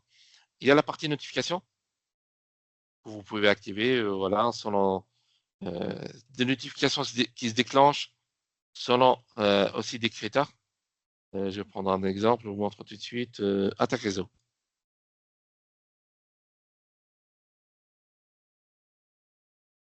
Voilà, je prends voilà, un exemple, attaque réseau. Voilà, c'est un modèle de notification qui se déclenche lorsqu'il y a une attaque réseau. Par exemple, dans cette attaque, on peut ajouter des variables, par exemple, mettre le nom du PC. Là, vous aurez un mail avec attaque réseau et le nom du PC qui a été attaqué, mais vous pouvez ajouter d'autres variables, comme voilà, l'adresse source, l'adresse cible, le port cible, quel protocole, voilà. Donc, vous pouvez mettre tout ça dans le contenu du mail que vous allez recevoir. Donc, un rapport et notification. Dans la console, vous pouvez créer plusieurs utilisateurs et leur donner des droits spécifiques. Des droits, par exemple, voilà, par exemple, vous pouvez créer un utilisateur, voilà, des droits juste pour lire les rapports. Voilà, si on regarde des fonctionnalités, c'est très détaillé. Après, il y a un journal d'audit. Chaque personne qui a accès à la console et chaque action faite par cette personne-là, elle sera historisée dans un journal d'audit.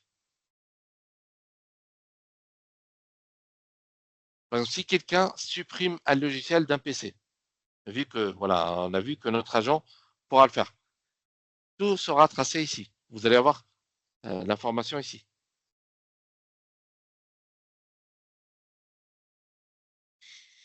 Donc voilà, c'est les fonctionnalités de la console, quel que soit on-prem ou cloud, toutes ces fonctionnalités existent dans les deux consoles.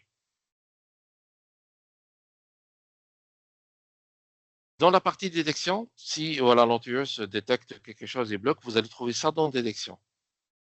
Après, si vous souhaitez autoriser, vous pouvez l'autoriser directement depuis la console, comme ça, créer une exclusion, sans passer par la machine en question. Bon, ici, je dis toujours qu'il faudra s'assurer avant d'autoriser, parce qu'en général, EZ fait 0% de faux positifs. Voilà, globalement, ça, c'est voilà, les fonctionnalités de la console. Après, il y a des options qui sont disponibles avec le cloud, qui est par exemple le patch management. Donc, ça permet de récupérer la liste des logiciels tiers qui sont vulnérables, le score de gravité, la référence CVE, quelle machine. Là, c'est Firefox, Notepad.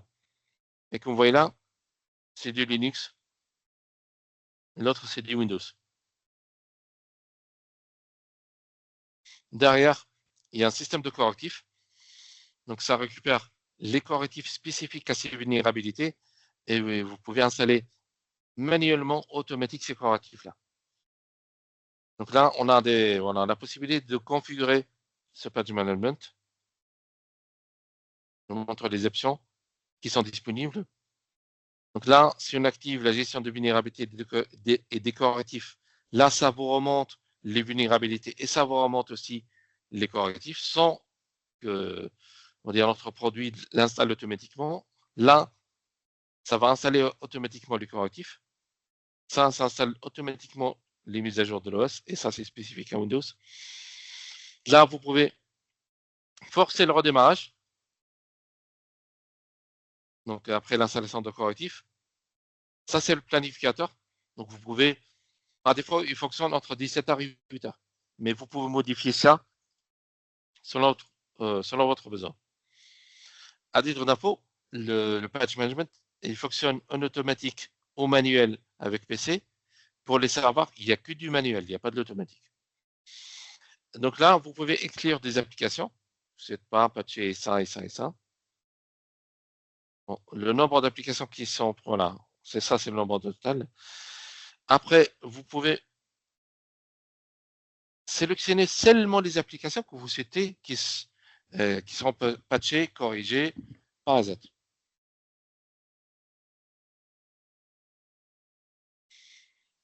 Il y a d'autres paramètres. Spécifier les types de correctifs autorisés. Donc, appliquer tous les nouveaux correctifs, appliquer uniquement les correctifs qui corrigent les vulnérabilités connues.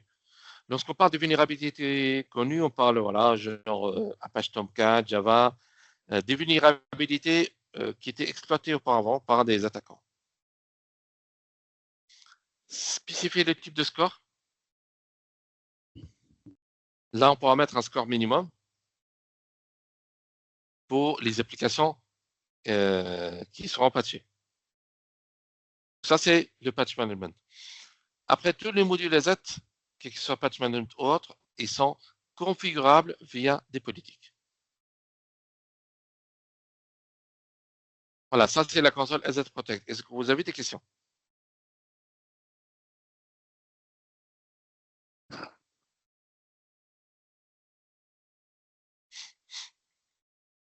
Donc, avant de passer sur la partie EDR, XDR,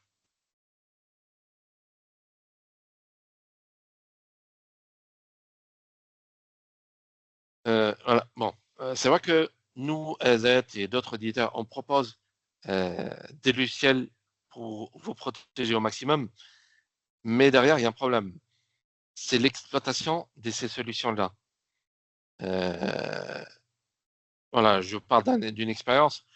Un client où notre EDR remonte des alertes depuis plus de 3 mois et l'attaquant il est en train d'infiltrer son système, son réseau, voilà, en exploitant des vulnérabilités depuis 3 mois. Donc on va dire, il faudra comprendre que les attaques ne se fassent pas ne se fait pas dans une semaine ou quelques heures.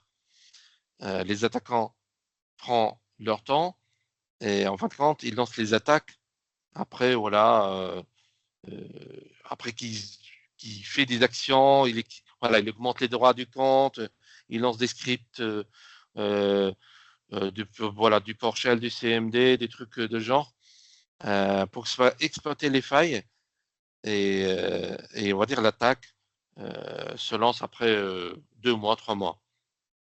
Donc, si vous optez pour une solution, il faudra avoir les personnes dédiées pour exploiter ces solutions-là.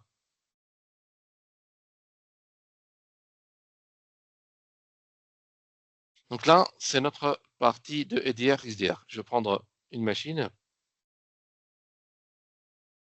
Je vous montre, voilà, qu'est-ce qu'il est en train de remonter comme info notre EDR. Et par la suite, je vous montre comment ça fonctionne. Donc là, ça vous donne une idée sur la liste des exécutables qui se trouvent sur cette machine. Donc, par défaut, il liste les exécutables spécifiques à Windows. Mais si vous souhaitez avoir les autres types d'exécutables spécifiques à Linux et Mac, vous pouvez les avoir en cochant ici. Ça vous donne une idée sur le DLL si vous cochez ça. Donc là, on peut avoir une idée sur le fichier exécuté ou non. Ça, c'était 0, ça, c'est 1. Voilà. Donc, c'est que ça a été exécuté et l'autre non. Si vous avez des doutes sur un fichier, vous cliquez comme ça, vous aurez des infos. Bon, ça, c'est un truc Z. Mais par exemple, on va dire que vous prenez un fichier, là où il n'y a pas vraiment de signature, et vous avez des doutes.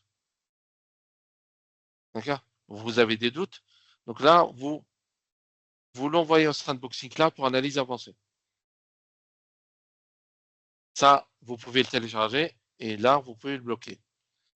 Pour le Sandboxing Cloud, il faudra comprendre que Z ne va pas analyser le contenu du fichier. Hein. Voilà, donc il va scanner le fichier avec les outils les plus aboutis de AZ pour voir le comportement du fichier en question.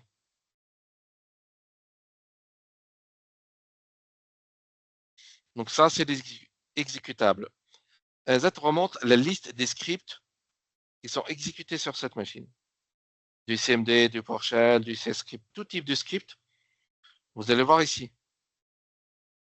Et si vous cliquez sur un script, vous allez avoir plus de détails sur le script en question.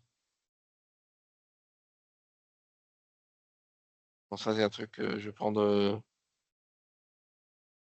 un truc PowerShell. Voilà, ça vous donne la commande qui existe dans ce script-là. Vous pouvez avoir plus de détails. Est-ce qu'il a fait modifier le fichier, ce script, modifier de clés de registre, des connexions réseau. Vous pouvez avoir les événements liés à l'exécution de ce script-là, les DLL qui sont loadés. Voilà. Techniquement, les scripts, c'est à 99%, c'est des scripts légitimes.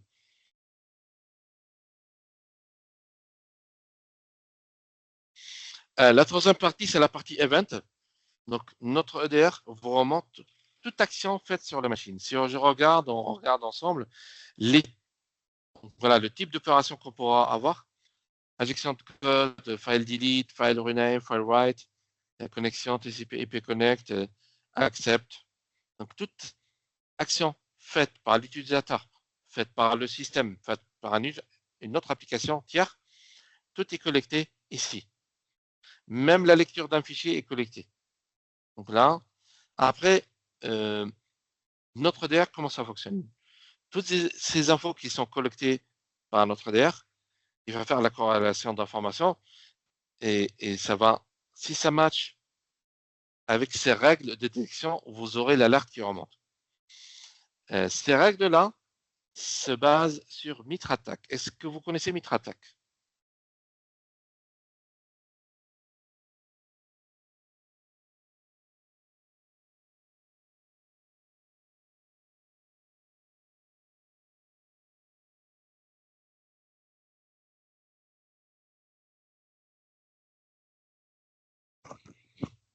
Oui. Bassem. Ah bon. Non, bon. J'ai pas Vas-y, de c'est un consortium. Voilà. C'est voilà, on donne Voilà. la définition. Voilà, ok. Donc, MitraTac, c'est voilà, la matrice de toutes les techniques d'attaque. C'est un consortium, on va dire tous les éditeurs dans le domaine de la cybersécurité, ils se sont réunis pour établir cette matrice qui comporte toutes les techniques d'attaque qui étaient déjà utilisées par des attaquants. Donc, ces règles-là se basent sur ces techniques-là, comme voilà, le privilege escalation. Comme voilà, si on regarde voilà, des DLL suspicious, voilà, un exécutable suspect créé dans le dossier startup. Voilà, ça, c'est des techniques d'attaque. Et ça, c'est ces règles basées sur ces techniques d'attaque-là. Et comme vous voyez là, ces règles-là, ils ont des actions automatiques. Voilà, ça bloque l'exécutable, ça quitte le process, voilà. Après, ce n'est pas toutes les règles qui possèdent des actions automatiques parce qu'on ne peut pas faire de l'IA, on va dire, à 100%. Par exemple, chez un client, il y a une action qui est légitime. Chez un autre, la même action n'est pas légitime. Je vous donne le cas. Quelqu'un qui est en train de modifier les droits, voilà, plutôt de mettre à jour une application via du PowerShell. Il aime le scripting, donc il lance une mise à jour via du PowerShell. L'autre fait la mise à jour via de l'interface graphique du logiciel en question. Voilà. Si là, une alerte remonte, par exemple, on peut trouver des règles qui détectent voilà, une application qui utilise du PowerShell. Si cette alerte remonte, ça signifie que pour le premier, il utilise du PowerShell, c'est légitime. Pour le deuxième, c'est pas lui qui a fait ça, ce n'est pas légitime. Il y a quelqu'un, un attaquant ou je ne sais pas, peut-être un utilisateur, qui fait cette action-là. Donc, si, on va dire, les collectes d'infos qu'on a vues tout à l'heure, les événements, les scripts, voilà, match avec une règle de détection, vous aurez la détection qui remonte ici. Comme celui-là, User Group Management from Command Line. Il y a quelqu'un de modifier les droits ou voilà, de changer le droit d'un compte Donc ça, c'est le, on va dire, type de, voilà, c'est le numéro de la règle. Ça vous donne une idée sur la catégorie, l'explication, la cause maligne et la cause légitime. Et là, vous voyez, la cause maligne, c'est peut-être un attaquant qui est en train de créer un accès par le système. Mais la cause maligne, c'est une action légitime qui est faite par l'admin. Donc, le mappage du mitre attaque, on va dire ça, c'est des techniques d'attaque connues. Le account manipulation, le create account, account access removal. C'est des techniques connues. Ça, c'est le score de gravité. Et par la suite, vous aurez les actions spécifiques que vous pouvez faire sur cette détection-là. Vous pouvez créer une exclusion et là, l'alerte ne remontera plus. Vous pouvez mettre en résolu pour cette fois-ci, peut-être que l'admin, cette fois-ci, a utilisé du PowerShell pour voilà, modifier les droits, mais prochainement, il ne va pas utiliser ça. Comme ça, s'il y aura une prochaine alerte, en utilisant du PowerShell, ça va remonter. La rémédiation, là, si vous êtes sûr que c'est malveillant, et là, vous pouvez faire des actions, isoler la machine du réseau, voilà.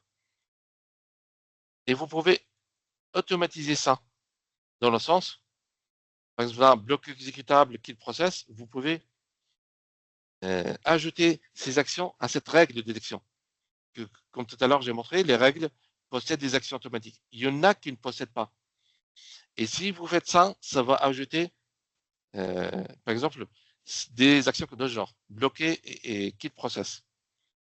Si je regarde ici,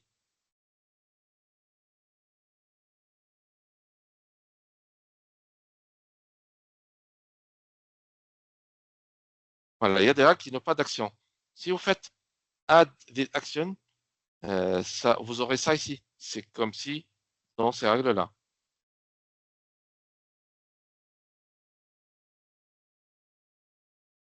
Après, il y a un système qu'on appelle un système d'incident. Si on regarde dans les règles, je vais prendre, voilà. Parfois, AZ ouvre un incident. Il fait de l'action, mais il ouvre un incident. Pourquoi il ouvre un incident? Pour mieux diagnostiquer cette menace-là. Est-ce qu'il y a d'autres PC qui étaient impactés? D'autres process, d'autres exécutables qui étaient exécutés suite à l'exécution voilà, du process qui a causé cette menace-là. Donc voilà. Je vous montre la partie incident.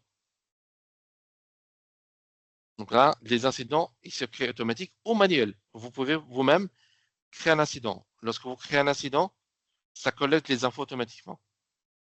Je prends voilà un truc de genre. Voilà, ça crée un incident, ça met des graphes, ça donne un acheminement des événements liés à cette menace-là. Parce que voilà, les exécutables, bon, ça c'était purgé. C'est aussi une alerte qui est très ancienne. Je ne sais pas s'il y a un truc. Voilà, c'est le principe. Après, bon, je souhaite avoir des trucs avec plus de graphes. Mais moi, je passe toujours sur cette ancienne parce que voilà, ça crée des graphes de genre. Et ça vous donne, ça collecte les données spécifiques à cette menace. Comme j'ai dit, est-ce qu'il y a d'autres PC, d'autres exécutables? Est-ce qu'il a fait voilà, des actions voilà, c'est le processus malveillant. Est-ce qu'il a créé voilà, impacté d'autres process, d'autres systèmes, voilà. Et c'est comme si un système de ticketing après. Donc vous pouvez assigner le ticket ou l'incident à d'autres personnes, ou voilà, suivre l'investigation. Vous pouvez faire de la rémédiation et vous pouvez fermer le ticket voilà, comme un système de ticketing. Voilà, donc ça c'est globalement notre EDR. Et comme j'ai dit au départ, il faudra exploiter ces alertes qui remontent. Vous pouvez avoir la solution, mais si vous ne faites pas de l'action lorsqu'il y a une détection d'un score de gravité élevé, je vous donne le cas parce qu'il faudra comprendre qu'il y a un score de gravité. Si vous aurez une alerte avec un score de gravité élevé et vous ne faites pas intervenir pour régler ça. Là, il faut voir si c'était un attaquant et il va vous attaquer, il va infiltrer votre infra et vous attaquer après un certain temps.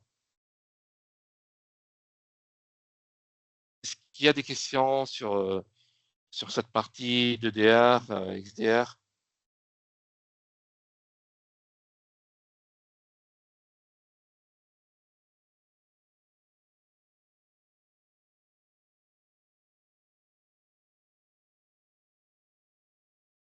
Bon, je passe à une autre partie qui est la partie messagerie. Bon, s'il n'y a pas de questions, c'est la partie de protection de messagerie Office 365 ou Google Workspace. Je ne sais pas si pour l'Algérie, est-ce qu'il y en a des clients qui possèdent de la messagerie Office 365 ou Google Workspace? Justement, très bonne question, Bassem, car d'après notre expérience sur le terrain, au niveau de Non. l'Algérie, on a constaté qu'il n'y a pas Ouais, c'est ça. une grande ouverture sur le. C'est pour cela que je vais te demander si l'audience présente ici, ils ne sont pas trop cloud, donc pas la peine de trop s'attarder. Oui. Peut-être un autre projet dans l'avenir de migration, peut-être. Mais en effet, mesdames, messieurs, n'hésitez pas à dire si parmi vous, il y a des personnes qui sont intéressées par les fonctionnalités accordées par une console cloud, à savoir la protection Office 365, messagerie Google Workspace ou bien Office 365, ou bien le patch management et gestionnaire de vulnérabilité qui aussi ne fonctionne qu'avec le cloud. Donc, je sais pas, n'hésitez pas à taper sur vos claviers et de dire oui, je suis intéressé au niveau de la discussion, de la conversation de Teams. Ou bien même si elle peut nous donner, puisque elle fait du terrain sur l'Algérie, elle peut nous dire si il en serait utile de présenter ces fonctionnalités-là, ces technologies-là.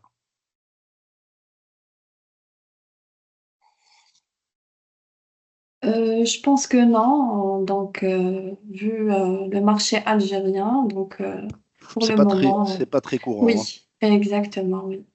Très bien. Juste, voilà, moi, je m'attardais juste sur on va dire les points forts, voilà, les points faibles d'une console on-prem au cloud. Voilà, il en Voilà, serait utile de faire un tel comparatif. Voilà, exactement. Et les best practices, Bassem, les recommandations, surtout pour une console en-prem, sincèrement, voilà. Bassem, on en profite de ce webinaire. Comme ça, tu leur donnes les conseils nécessaires, le suivi, la supervision, quelles sont les choses à vérifier sur la console quand elle est on-premise. Et c'est très important. Et généralement, mesdames, messieurs, je vous confirme que un manque de contrôle de cette console pardon, des alertes, etc., ça peut donner un résultat fatal sur l'infrastructure. Voilà. On va dire, je parle du problème, on va dire, le fait qu'on prend que les clients optent pour l'on-premise, il y a un suivi qui doit être fait derrière. Voilà, un suivi et une protection plus radicale par rapport à une console cloud, parce que la console cloud est déjà protégée dans le data center de A à Z. Je vous donne le cas.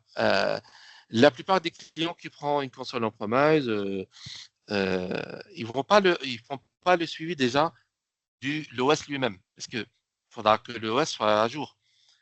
Et on va dire les attaquants exploitent les vulnérabilités qu'ils trouvent dans l'OS, dans les applications tiers. On trouve aussi que le serveur, voilà, là où on a installé AZ, c'est un serveur qui a un accès total à Internet. Voilà, ou plutôt dans un segment de réseau avec des machines qui sont vulnérables. On trouve dans le même réseau un serveur 2008 R2, un serveur, un Windows, voilà, ou peut-être des machines Windows 7 et Windows 8. Déjà, pour commencer, il faudra segmenter votre réseau. Ça, c'est pas primordial. Il faudra mettre des VLAN différents pour les machines qui sont obsolètes, avec des OS obsolètes. Il faudra que la console AZ ne doit pas avoir accès total à Internet. Et aussi, pour les machines qui sont obsolètes, il faudra faire un réseau fermé carrément. Pas besoin qu'ils sortent faire Internet. Deuxième chose, il faudra que la console soit protégée par la double authentification. Donc, si vous prenez une console, il faudra activer la double authentification pour la console. On va dire les attaquants, ils trouvent comment accéder à une console on-prem sur une machine, sur un OS obsolète qui n'a pas la double authentification, ça peut arriver. Parce que derrière, qu'est-ce qu'il va faire? Oui? On t'a perdu à un certain moment. Ah bon? Oui. Oh, pardon, je suis connecté avec les Ça va, réseaux ça de va. la société. Voilà, c'est bon. Voilà. Donc, comme j'ai dit, l'attaquant, qu'est-ce qu'il va exploiter? En général, comment il lance les attaques? Donc, il exploite les vulnérabilités. Il arrive parfois à avoir accès à la console on-prem. Et dès qu'il accède à la console on-prem, qu'est-ce qu'il va faire? Il va désactiver le produit avant de lancer l'attaque. Parce que si le produit est là, si le produit est à jour, on va dire l'attaquant ne peut pas attaquer, il ne peut pas désactiver le produit et ne peut pas attaquer les machines en question. Donc là, il va exploiter des failles. Nous, on doit bloquer ces failles-là, couvrir ces failles-là. Et donc, pour une console on-premise, il faudra un suivi derrière. Il faudra activer des systèmes de notification. Il faudra avoir un suivi journalier de la console pour voir les alertes. Si vous avez un EDR, et encore, bon, parce que pour moi, un endpoint ne peut pas couvrir tout. Avec les nouvelles techniques d'attaque, il faudra avoir un EDR XDR. Et avec un EDR XDR, il faudra avoir une personne dédiée pour ça, pour suivre les alertes qui remontent. Si vous avez des doutes sur une machine, il faudra les éluder du réseau pour investiguer. Donc voilà. Donc il y a ces problématiques, elles sont toujours là. C'est par expérience, ils sont toujours là. Des clients qui ont eu des problèmes à cause de avec un manque de suivi, et un manque de sécurité s'ils optent pour une console on-premise. Moi, je peux donner des recommandations, mais après, s'il n'y a pas le suivi derrière, c'est ça le problème.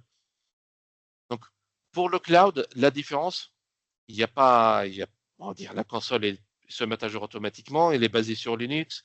Le data center de AZ, c'est parmi les mieux protégés au monde. Un possible attaquant qui accède à cette console, encore, avec une console cloud, les produits se mettent à jour automatiquement. Donc, il n'y a pas un truc que vous allez. Si un nouveau correctif de sécurité qui corrige une faille ou un truc de ce genre, ça s'installe automatiquement. Si vous prenez du on-premise, il faudra faire le suivi parce que AZ vous informe qu'il y a des nouvelles mises à jour, il faudra les mettre à jour. Mais si vous ne faites pas cette mise à jour-là à temps, l'attaquant va exploiter ça. Voilà. Donc, je ne sais pas si vous avez des questions, des expériences que vous avez vécues, des trucs de genre. On pourra échanger ensemble pour vous donner plus de des détails ou de conseils par rapport à ça. Merci, Bassem. Monet, on peut désactiver les micros des participants s'ils souhaitent vous poser une question, ou bien ils peuvent le faire à travers la conversation.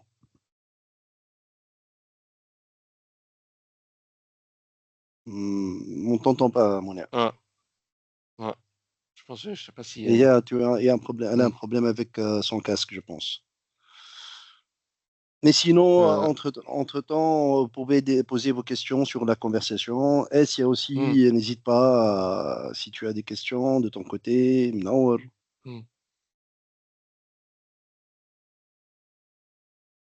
Je pense que leur micro est coupé, ils ne peuvent pas parler, je pense, non? Non, pour le moment, non, Bassem. Je te remercie pour ta présentation. J'ai eu un petit souci par rapport à la connexion, c'est pour ça. Désolée. Ok, pas de problème. C'est pas grave. Merci.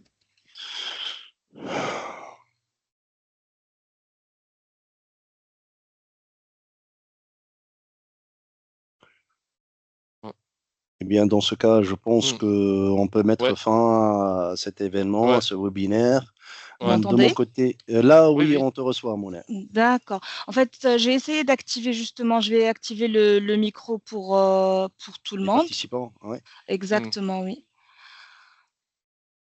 Et on voit toujours qu'il est banni en désactivé. Oui, mais par contre, moi, je l'ai bien activé. Autoriser le micro pour les participants. Autoriser les micros. Ah oui, je pense. Mais bon. C'est toujours désactivé. C'est pas grave, on a toujours la possibilité. Voilà, si De Mohamed d'écrire. Mismous, Ouais. Ah oui. voilà. Ouais, et S'il vous demande plaît, de juste l'envoyer. envoyez-nous Ouais. l'enregistrement du webinaire et merci d'avance. Pas de Ouais. souci, ça sera fait, bien évidemment. Mounès, c'est toi qui s'en charge d'envoyer l'enregistrement ou bien ça s'envoie automatiquement? Comment ça se passe? Normalement, ça va être automatique, mais si ça ne va pas le faire, je vais l'envoyer. Pas de souci, on a la liste des emails des personnes, on peut Mhm. leur envoyer l'enregistrement. Bien, parfait. Ouais. De mon côté, je tiens à remercier tout le monde. J'espère Ouais. que cette séance, elle a été d'une valeur ajoutée pour vous, pour mieux cerner le paysage de cybersécurité, de comment mieux se protéger, comment, et je dirais que sincèrement, le facteur humain, ça reste toujours très, très important selon les recommandations de Bassem, selon ce qu'il vient de dire. Et il en convient toujours à surveiller les consoles, les alertes. Je ne vous cache pas, il y a des clients qui le font très très bien.